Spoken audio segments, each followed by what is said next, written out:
ভেবেছিলাম কিছু যায় আসে না, তারপর দেখি বুকের ভেতর কিসের জানি যন্ত্রণা হয়, যেন ভেতরের কোথাও কেউ নিঃশব্দে কাঁদছে।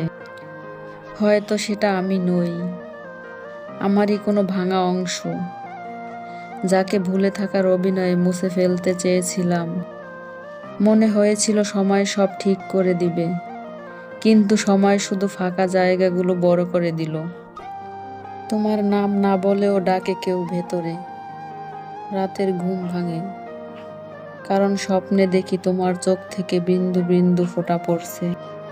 আমি ভেবেছিলাম হয়তো শক্ত হয়ে গেছি, কিন্তু শক্তির ভেতরেই ফাঁপা শূন্যতা বাসা বেঁধেছে, যেখানে এক সময় তোমার হাসি থাকতো, এখন সেখানে নীরবতার কবর।